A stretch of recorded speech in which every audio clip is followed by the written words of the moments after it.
Welcome back to A Neighbor's Choice Radio. I'm your host, David Gronowski.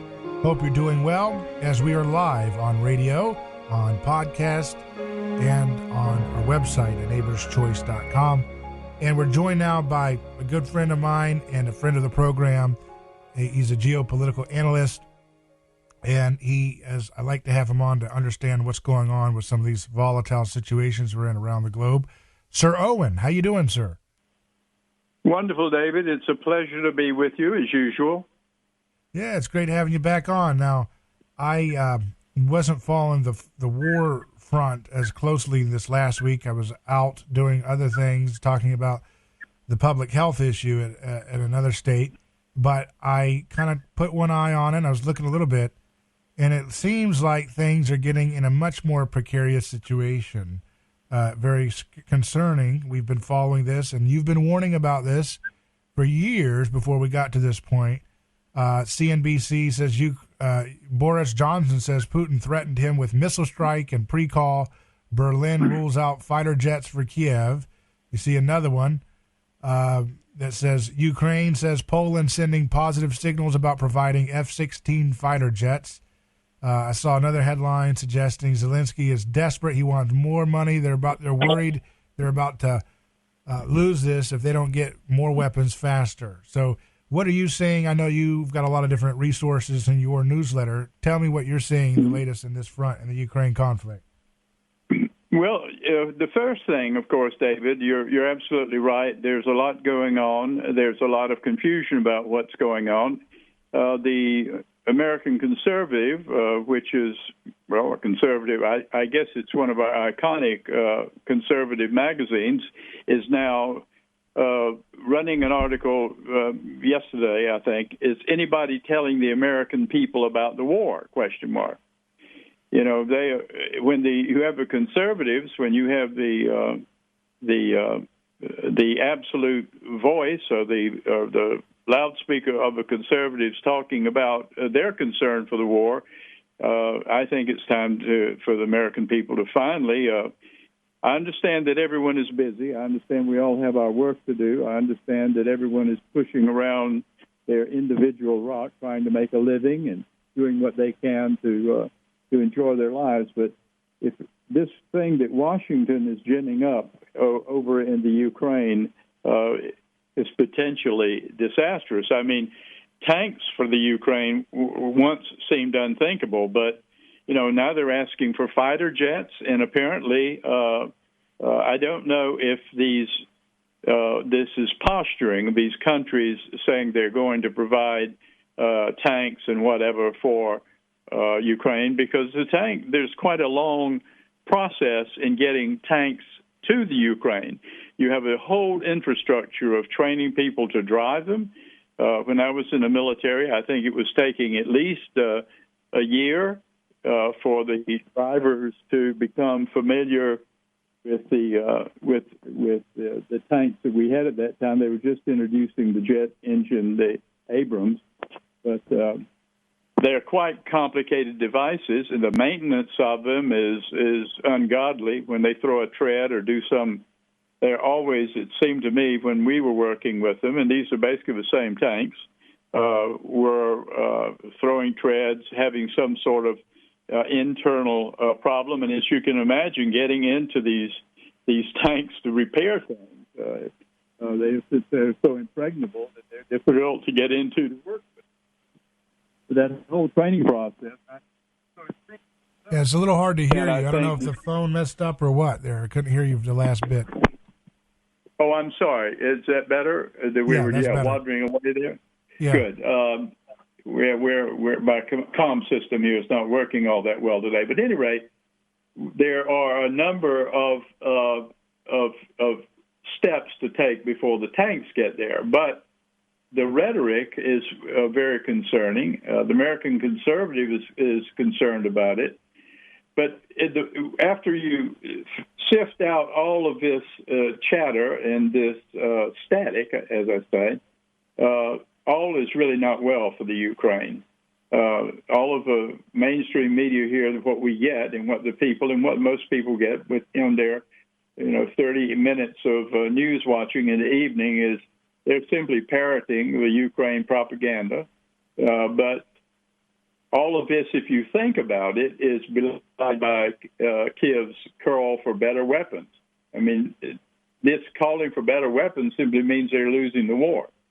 The delivery of tanks, advanced air defense systems, long-range bombs is really just a response to Ukraine's dire request, if you think about it. I mean, really, you have to read between the lines on these things. Right. Us responding to this, I think the political class here in America is trying to position itself as while looking positive on this and their support for the Ukraine. I think they are also coming around to the understanding that they're losing the war in Ukraine, or that the Ukrainians are losing the war. But let's be real honest about this. This is just a proxy war for Washington, fought with its NATO satraps. But there's little doubt that putting these sorts of weapons, if they do get to Ukraine, will result in a bigger war in Europe. I mean, Russia will, if these things look like they're going to arrive, they will try to attack the transit centers for these supplies. Most likely Poland. They will cross that border, and although retaliation could also be railroads and roadways in Germany, because Germany has finally reluctantly been dragged into this thing to provide tanks. But that's a bit down the road yet, and maybe we'll have a miracle and something will occur in the interim. But there is one really big thing that nobody seems to be talking about, and that's that Washington has made a decision to ship upgraded nuclear bombs to Europe, and it's being very public about it. I think that really is bothersome, because I'm sure that the Russians are watching, and it may well convince the Russians that tactical nuclear war is on NATO's response platter if Ukraine collapses. So compared, though, with the United States and NATO, Russia has a massive arsenal of these tactical and strategic nuclear weapons. And that's why I wonder if people are really paying attention, because Russia's not going to lose this war. They can't do it, they won't do it, and they will not do it. To pretend that there's no threat from Russia is a big mistake at this point, as we up the threat against them. So what's their game plan then? Why are they trying to ramp up things to the point of risking nuclear conflict with Russia? They trying to take out Europe or something? If you look at this whole thing, I don't know if it is difficult to believe. There's so many levels in this onion, so many skins to peel back. I mean, this foreign policy of the United States, you, on the one hand, want to think that there is a guiding hand that at the end of the day has some grand, worthwhile, laudable, moral scheme there. But the longer you look at it, the more you question it. I think that this entire thing is a slap at China.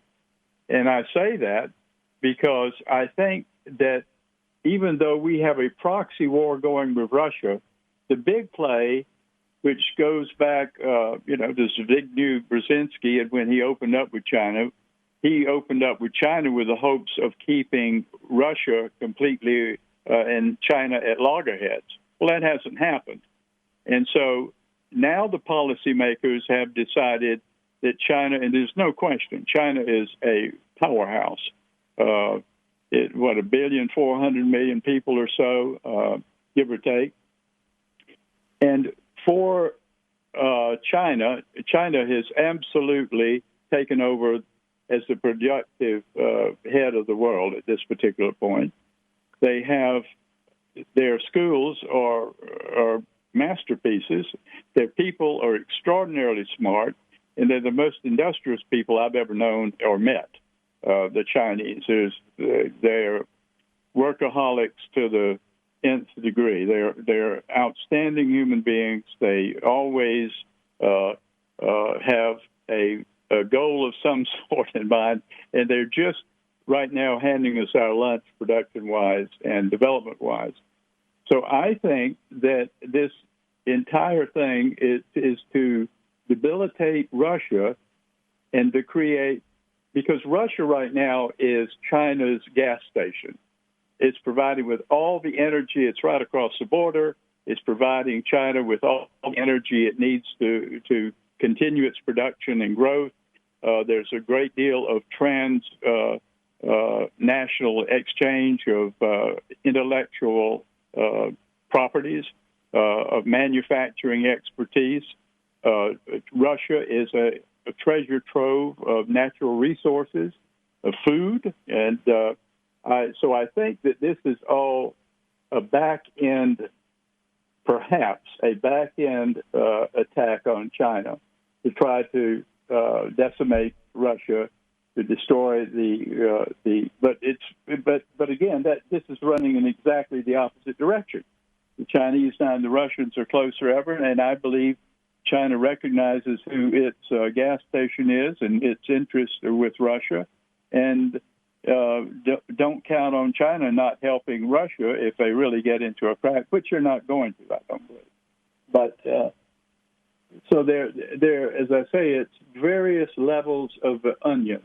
You never know what the foreign policy people in Washington are up to, because they won't tell you. Everything's classified. We live in a security status. Everything in this democratic country, you don't ever are not allowed to know what is going on. So that basically is where we've gotten to. And but at the moment, we're pretending that Russia is losing the war, and it's not. And it's very interesting. There's a very interesting story, or not story, but a commentary out by Alistair Cook, and a quote from it I'd written down because I thought it was very interesting. He says, not only is there no threat from Russia that is independent of American policy, but it is also the expansion of NATO to meet the threat from Russia that creates the very threat that expansion was supposed to meet. Alistair was a former British politician, and now he runs a think tank, and he does some pretty good stuff. Yeah, I mean, Go ahead. I'm sorry, go ahead. No, go ahead. I was just letting you finish. No, I was just wanting to, at any rate, at the moment, though, David, it does seem that Washington and its NATO janissaries are hell-bent on starting a shooting war with Russia. It looks that way. I agree with you, though. I do not see how these people in our political system and in our commercial system and in the United States power structure see that they are going to benefit from a nuclear war. It just does not. They would be fools to think that they even, reading between the lines, our billionaire class, they're aware of a problem and they're pushing to slow down. But Washington, there's a peculiar mindset in Washington. People who are attracted to the political arena, they basically are authoritarian, and there's no one. They are even in our democratic system, and there's no one. They resist this idea of any country saying no to them. I mean, you can see it, quite frankly, in our system. The police, if you confront the police or you are a little not respectful with the police, you can get into a lot of trouble. It's the same thing with Washington. If you're not respectable and kowtow to them and give them the due respect that they think that they're entitled to, they're going to force you unto death to do, quote unquote, the right thing. But it's just a mindset inside of Washington, and I wonder if that mindset hasn't become transcendent and is really not is clouding the policymakers' judgment. Right. On the other hand, one wonders why the blob or the real government or the people below the screen here don't, if they really have power, why they don't do some arm twisting and calm the folks down in Washington. But it is very difficult, David. Where you can drive yourself into madness trying to contemplate all of the intricacies of the machinations that Washington makes, and many of them I think are just happening. I mean, they're just happening. There's such massive bureaucracies in Washington in terms of the military and the new security state or the Homeland Security, and the FBI, and all of these agencies, that acronym agencies, they all have a life of their own, and they're all contesting with each other for power. And so it's very difficult to really get your hands around it, and it assumes a life of its own outside of the people that are promoting it. And what's frustrating about the foreign policy stuff is, when they mess up the economy, there are certain things you can do to try to protect yourself or increase your wealth or invest in alternative things outside the dollar or whatever. And if you mess with your health, you can maybe navigate away from their garbage medicine recommendations or do the opposite of what they say when they say eat vegetable oils. But when they mess with this foreign policy stuff, and both parties are completely owned by the financial interests that want this war no matter what, it's kind of frustrating because there's really not much we can do, really, in terms of stopping this or putting our foot down on this. They've expressed that they don't really care, and the American people are too focused on other things to get motivated enough yet, because they still kind of mostly, I guess, buy the idea of the sob story that this was just about saving puppies from a burning building. That's the narrative about why we had to keep stoking this conflict. Really, you're absolutely right, David. And the other thing is we have problems enough here in the United States of America. God knows we do. But it's fascinating to me that how excited Washington can get about spending billions of money I was sort of after the Afghan withdrawal, which was rather problematic. But after that, I was sort of relieved, thinking, well, my goodness, we're not fighting a real all-out situation here. Now, we're not involved but, that was momentary. And my goodness, if right after that, after we stopped that bleeding expenditure of money in Afghanistan, we go and send over $100 billion to our proxy war. We're not even in ostensibly in Ukraine and Russia. Now, Ukraine, it's a terrible situation. War is a terrible situation. Invading somebody is terrible, but it is not my problem, and it's really not the average man on the streets problem here in the United States. So it seems that there are limitless dollars immediately available for war.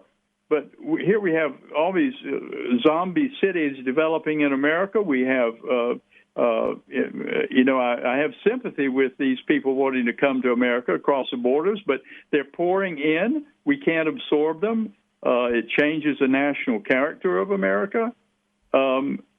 What in the world? But yet we can send 110, probably God only knows what it will be before they're finished pumping the money over to Ukraine. And we understand that, too. It's a wonderful money laundering machine. You can get all sorts of benefits out of pumping this, posing in Washington for photos and sending over massive billions of dollars. But this is a bankrupt country, and what all the Americans really need to understand is we owe right at $32 trillion, and nobody knows how much that is. Now, it's the $32 trillion that we owe, but then again, our own internal sources say that we have another $50 trillion of indebtedness to pensions and Social Security and that sort of thing. But this country, Americans need to understand we do not have the luxury of sending all of these hundreds of billions of dollars to some country to fight. I mean, I would wager that if you walked around with a map on the street and asked 10 people out of 10 would not be able to put their finger on the Ukraine. I might lose money with that bet, but I do not think I would. And I said, or even better yet, put your finger on Crimea. That would be really interesting. I would like to see how that worked out. And then you have a situation here where we say, well, we're not really fighting a war. We're just sort of helping out the Ukraine. I'm not exactly sure why we're helping out the Ukraine, but we're helping them out. But after we absolutely engineered the overthrow of their democratically elected government back in 2014, and we just kept pressing them with the NATO expansion. I mean, really is it's a crazy situation, David, and I think if you don't care about it or morally, I think you ought to care about it financially, because it is absolutely ruining our country. And also it's empowering people who deal in weapons and these devious kinds of systems that are used in war. It's empowering them, and all of that stuff comes home here against you. So this war thing and this financing it is a dead-end street for America. They've got to get away from it. It's just not...